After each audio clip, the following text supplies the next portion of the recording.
Welcome back. I'm here with Glenn Wagstaff, founder and managing partner of Vivos, PLLC. Now, Glenn, this next topic is something that I'm personally very interested in, gun trusts. Now, I'm a gun owner. Sure. How does a gun trust help me? For most gun owners, it only helps in certain scenarios. But if you happen to have federally regulated firearms, then that's when there's the most benefit. Okay. So anything that you would have to actually register because of federal law, short barrel, rifle, shotguns, fully automatic firearms, suppressors, those sort of things.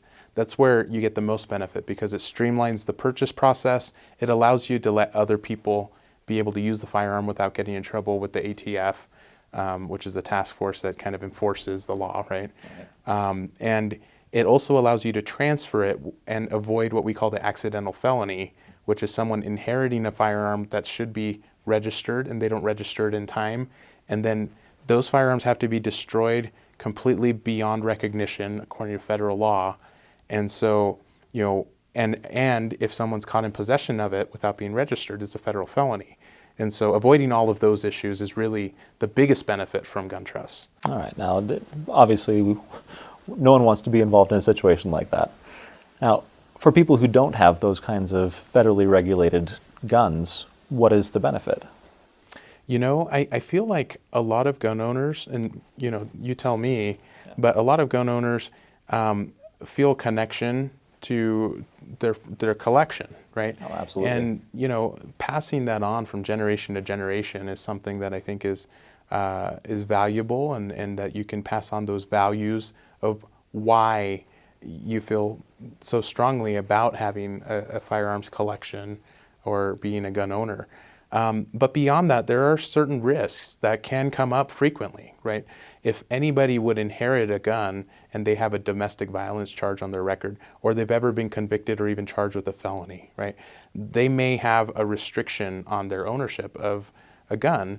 And instead of having law enforcement collect those and not give them back, if it's owned within a trust, there are ways to be able to allow for someone to control and own the firearm and restrict access even to people who have those sort of things on their records. You can help prevent that. Sure.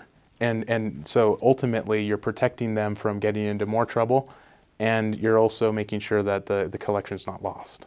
As a gun owner, I want to pass those guns on to my children. How does having a gun trust enable that process to be a smooth transition? Well, this type of planning in general, the idea is to really address what's important to you. We want to pass on those values and not just the firearms. But the other aspect of it is that if you're passing on, for example, part of your collection, you may have a very common gun that you're passing on. Let's say you have a .22 rifle, right? You pass that on and it's just a gun, and they might not know what it means. But if you provide that with a story of, where you got that and maybe some experiences and how that gun was used historically and so on, then there's more meaning there. The other thing is that when it comes to, what you want to leave behind, especially with people who have large collections, leaving a gun library to allow other people to use it, and maybe, the scouts or some nonprofit, or maybe everybody within the family to be able to go shooting recreationally and so on and so forth, hunting.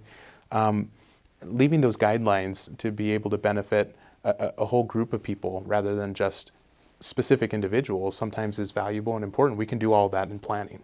So it's something that can become your legacy, something that people know you for. A firearms legacy, sure. Yeah. All right. Thank you very much.